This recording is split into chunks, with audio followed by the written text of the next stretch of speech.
Welcome back, lovers, to Unknown Data Entry. Hello. What's up? Today we have a special guest with us. My cousin, Eli. Yo. Holy. Not even. Don't associate my cousin with that filth.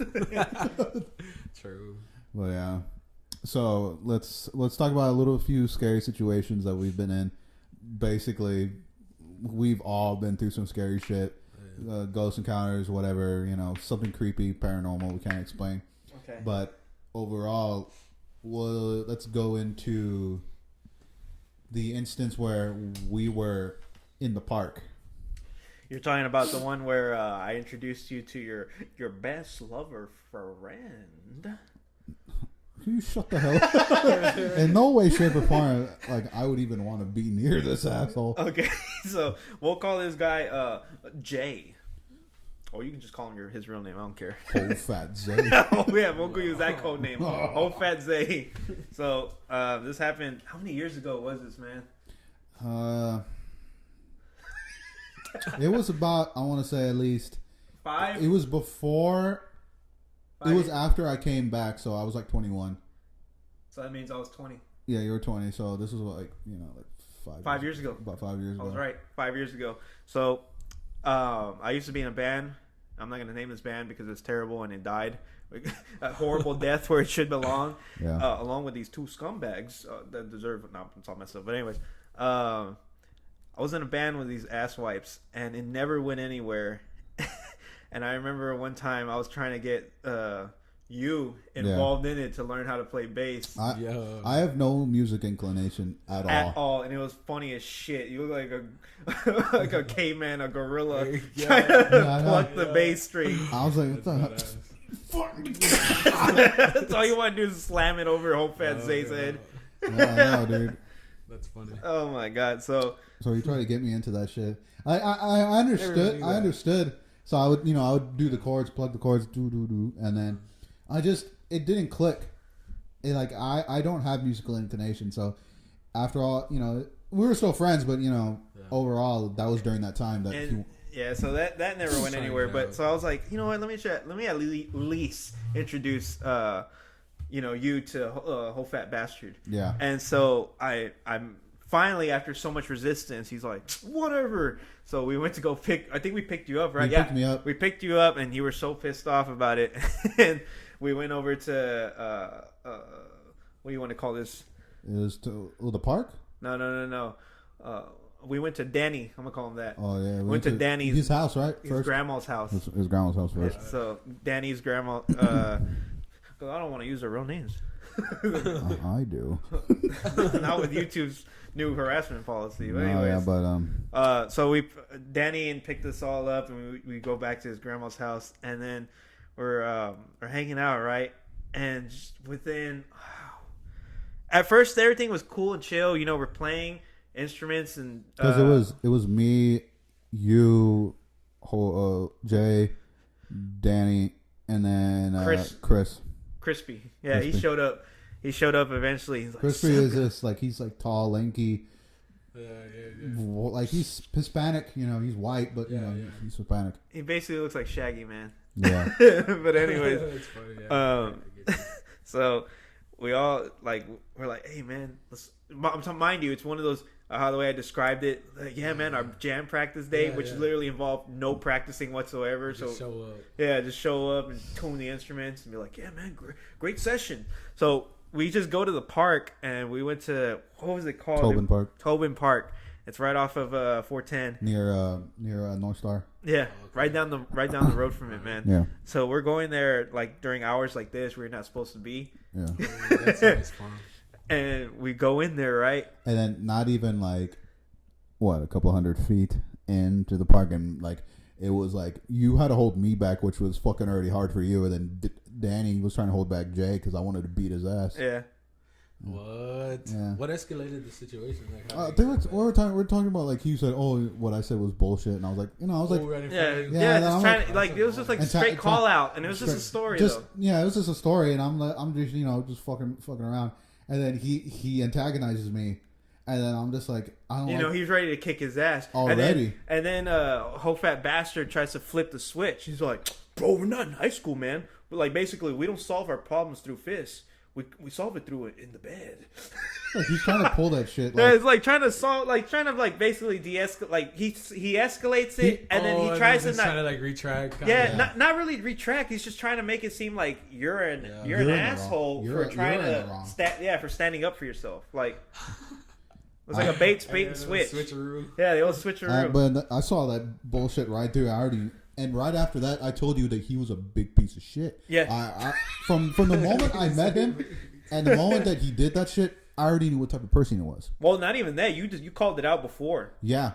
Like you told me you felt something off about this guy. Yeah, and and you know what? I was fucking right. I know you were. You got some credibility now. I got my. Well, I always trust my instincts, and when I was seeing this guy.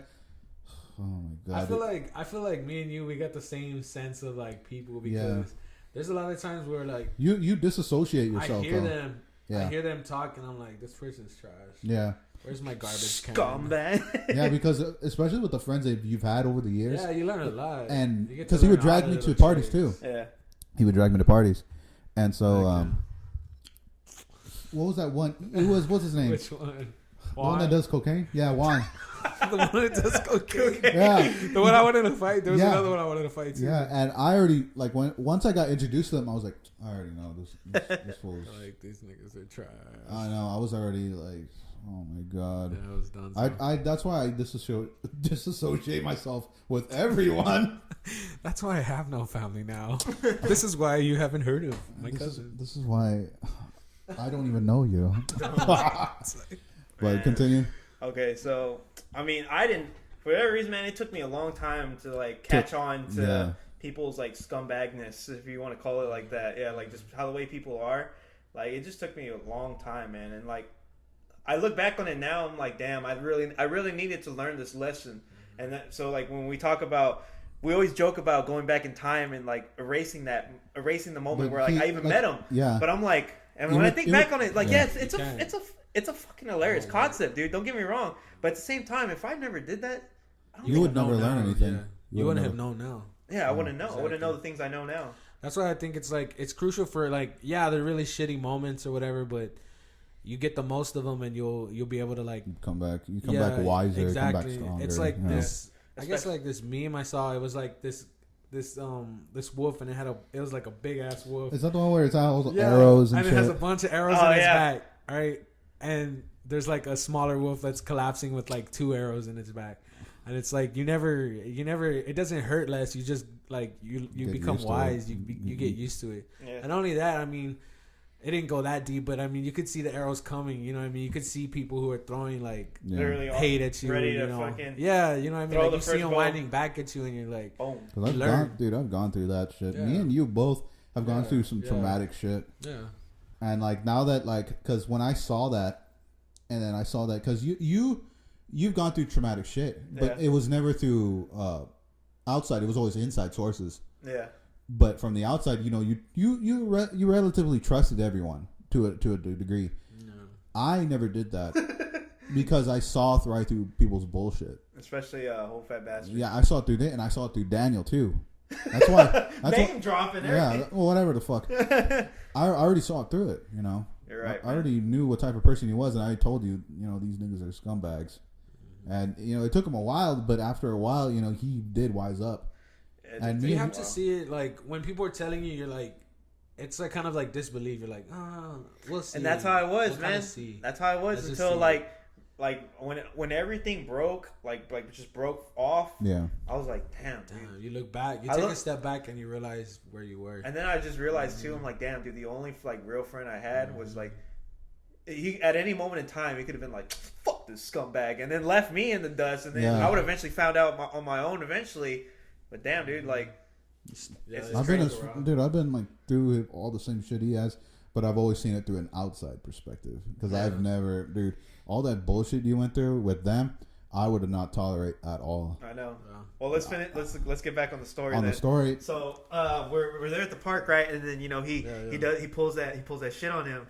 And, you know, throughout the entire walk, man, mind you, it's just a walk. You could just feel tension. It's tension. Like so much. And mind you, nobody's addressing it. Nobody wants to address it, but then you're also in the middle of the park during hours of darkness, and it's basically illegal.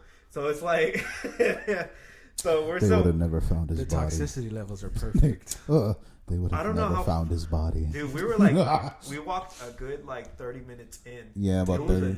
Damn 35. good walk. Good pace too. Yeah. And we were just going right, and then eventually I saw some shit in there, dude. That was another thing too. So the whole point of this podcast, you saw it. Yeah, you saw it. It's about scary stuff, but encounters. Yeah. It is, but everybody's wondering, well, what do I need to listen to y'all's problem? Slam my own. But anyway, listen to our problems will make your problems less shitty or worse. Or worse.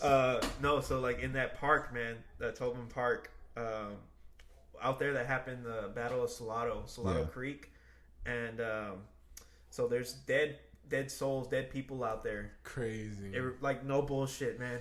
And while we were out there, you were pointing to me to look to the right. Yeah. And out there, no bullshit. We saw a shadow. We saw dark shadows moving. And then I'm like, what the hell? And I'll never forget, I don't want to jump in front of the story, but when we were running back, we saw the creature or the thing in white to our left this time. Yeah. But what stopped the walk? Check this out. Check this out. While we were walking, man, all of a sudden, no bullshit, Chris Rogers brings up the story. We were talking about his hunting. No, don't do it. He talks about his hunting with him and his grandfather. And he's talking about how he would go hunt with his I'd hunt wolves and coyotes and how how he would hunt them and stuff. And I was like, damn, dude. And then so I forgot who made the smart ass little noise, but it wasn't a coyote sound. God. No, because this is what happened. We were hearing what sounded like. It sounded like ambulance. Right before that, literally right before that. What? Somebody said, I can't remember in the group. I don't know if it was Daniel or not. Where they went, and then Chris was nah, bro, nah. Coyotes sound a little bit like this, and then he mimicked perfectly how the way they sounded, and then we're all laughing and joking and smoking you're full of shit. Yeah, that's right there. And I was like, dude, I didn't laugh at all, dude. I was like, silent. He didn't laugh, and I laughed about it. But no bullshit. About 10 seconds later, I thought what I heard was the sound of a fire truck or the engine wailing, and it's not too far from a road either. Yeah, that. And just looking at a map of the park right now. Yeah, that's looked it up. We were deep in there, man. We were deep, and it goes far. It does. Right about. Let me see. We're in almost smack dab. Right about there. No, what? It goes that far? Yeah, it goes 10 miles? Dude, it keeps going. Yeah, it just goes forever. Dude, you're far. Well, we went in there, man, and I'm telling you, what sounded like fire, like a fire engine or an ambulance, kind of like a wailing. Yeah. I forgot what that effect is called when you hear something from a distance, gets to you, and then it goes away. Yipping. That's what it was. That's what it ended up being, is coyotes yipping. There was at least 14 or 15, possibly 20 of them, all coming at us, in front of us. And what stopped us was I told y'all to stop. Simi told us to stop, man. And we stopped for sure. And we're listening. At that point, we're just listening. And mind you, it's middle of the dark. It's not a forest. It's a forest. Ain't no fucking lampposts out there every 100 feet or so. No. And we're like, oh shit, that is coyotes, and they're coming. They were coming at us. We all, dude, run! We turn around. Oh, you can't do that. Me and Chris, because he's lanky and tall. So, dude, he was and he weighs less than 100 pounds, man. Dude, so me and him were neck to neck in speed. They bolted, and I saw Daniel, and he was dude, he runs like this, some dumbass, and he had clunky boots too. And Hofet Zay had fucking flats. He had Converse flats. And mind you, he was at his heaviest, close to 400 pounds. Oof. 4 something, man. Dude, I'm running. I see Chris and Simeon, and I'm ready to go. I'm gonna pass these motherfuckers up, because I know I can easily pass Daniel. I was ready. I could feel the lightning were about to rip right off me as I fucking pass them both. And then for some instinct, I do take off, right? A first maybe 5 or 6, and I was already caught up to Daniel. But then something inside me told me to look behind. His good nature. Oh, God. I turned around, right? And I see Hofet Zay like just struggling, like sweat and like instantly. You can hear the Coyotes sweating, just getting closer, and they're getting closer the entire time. You can hear them like they're vocalizing. They're communicating to each other. They're communicating to each other because what ended up happening. I'll tell you. We'll get there. But they were communicating to each other. That's all that was happening. And I look behind. I'm like, son of a bitch. And so I run back. I come to a stop.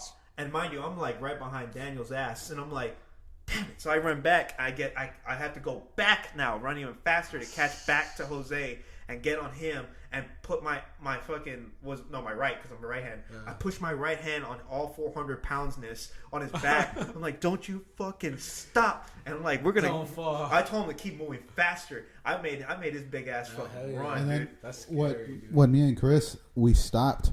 Because they realized that, like, where's everybody? I know, dude, we're already at the exits. No way. Or you want to go eat? Not yet, though. We weren't there yet. But we y'all lured some of the Coyotes away, which I realized because I could hear them getting in the bushes. Because so then what happened was when I pushed fat ass to catch up with everybody, dude. I'm like, dude, we need to like make it like almost like a formation. We made a triangle formation.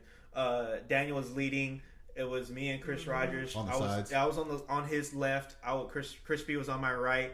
And I think you were behind me. I was the one in the behind, dude. You were behind with Jose. I was behind. The funniest thing, dude, the two people that hate each other most, all of a sudden now, the ones that gotta rely on each other. Yeah, now gotta rely on each other and protect the whole group. Oh my god. Dude, I had my hand on his back, and I could just feel like I was actually pushing him to go faster. Move. And mind you, we're just walking at this point, but it's a fast walk because like everybody's out of breath. The one thing that scared the shit out of me, I didn't tell this to you. But Jose was behind, or I told this to Jose to get his ass to move faster. There was 2 Coyotes behind us the entire time. Trailing. So what happened was, man, because I turned around and I look and I just see the reflection of their eyes. They're moving. They cut across the fields and like they were coming to our left, and then they were coming to our right. And what happened was they were gonna catch us like this. They were gonna box us in. And no bullshit, we almost got attacked because Daniel was leading. And like. There was a big, huge shrub, man. Just huge, humongous shrub. All you heard was like violent yipping and growling. They were fighting each other. They were fighting each other on who wanted to attack first. Damn. So somebody didn't get permission from the alpha to attack.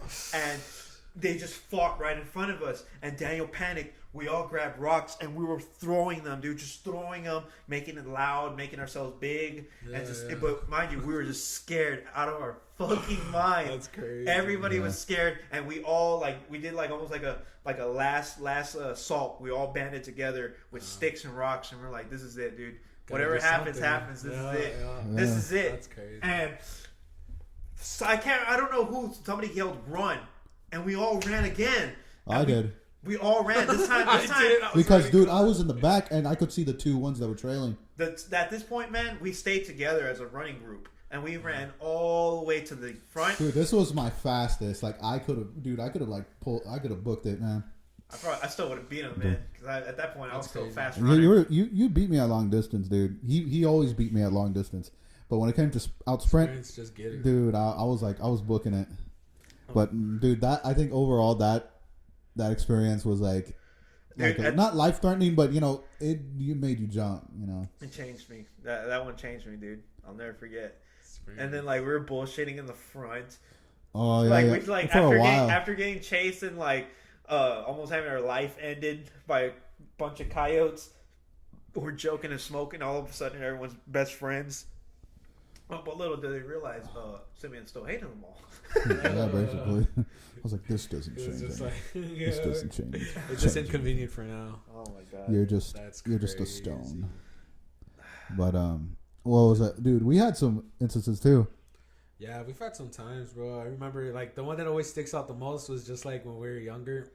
Oh my god. And we filled up the pool in your backyard. We put new water and stuff. Anyways, we hear what kind of everybody left. Yeah, your mom had went to a friend's house down the street. Your dad was at work, and no one was home. It was just us. So we're in the backyard, and the blinds were open a little bit, and nobody was home, and so me and her were just swimming. Yeah, we're doing circles. Yeah, we're doing little laps, just pulling ourselves with our hands, right? Because it's a shallow pool. Yeah. So I don't know what gets our attention when we took. Because you looked first. I didn't notice. Yeah, I did. I looked, and I just saw like the pattern of curtain, but then just different in the curtain was an eye, like an eye shape, like if it was like as if it was in the pattern of the curtain, you know. Yeah. It was just an eye. But that was the only. But everything else had like a floral little circle design, but that was like an eye, like if you saw a horse eye, that's how it looked to me. And like right away, I'm gonna tell. Of course, I'm gonna like come and tell Simeon about it. I'm like, Simeon, cousin, look. And I look over. I'm like, what the hell is that? Yeah, and he's like, what is that? And we're both like, you know, it's kind of creepy already because you know just being alone. Yeah. And so we start moving. Mind you, we're facing the pool now, so we move left. And we just see like this. And the eye follows. What the hell? And then we move right, and the eye follows. And after that, I was like, dude, I don't want to get up and go inside. Because we had been out there maybe like an hour and a half already, 2 hours maybe. Yeah. You know, you get tired. As a kid, you get bored. So, I mean, I didn't want to get in. I just remember trying to be as low as I could below the rubber wall. Waterboard. Yeah. Yeah, we were just trying to stay out of the sight of whatever that was. So eventually, like, his mom came back maybe like an hour after that. Yeah, you asked her. Yeah, and that was like my main agenda. I went up to her and I was like, Christina, where did you get off to? Or like, were you back? Like, how long ago did you get here? And she was like, no, I just got here. And we looked at each other and we're like, hell no. But no more swimming. That was the last time we swam back there. Yeah, I know. What was that? There were some other instances too. There's just so many, bro. At my own house. Your house, freaking. A lot of like even my cousins on my other side of my family told me that they were hearing voices and shit. In your house? Yeah. You wanna save that for the next episode? Because right now so this is gonna be like almost like 20-30 minutes. Okay, yeah, just close this one. All right, we'll close this one. We'll tell the story, but we'll close this one. Yeah, if you like this video, make sure you subscribe, like the video, share it, or don't. I don't care. No. So if you liked it, give us some feedback, comment. We'll have some stuff in down below in the description. Have a great day. Yep. Bye now.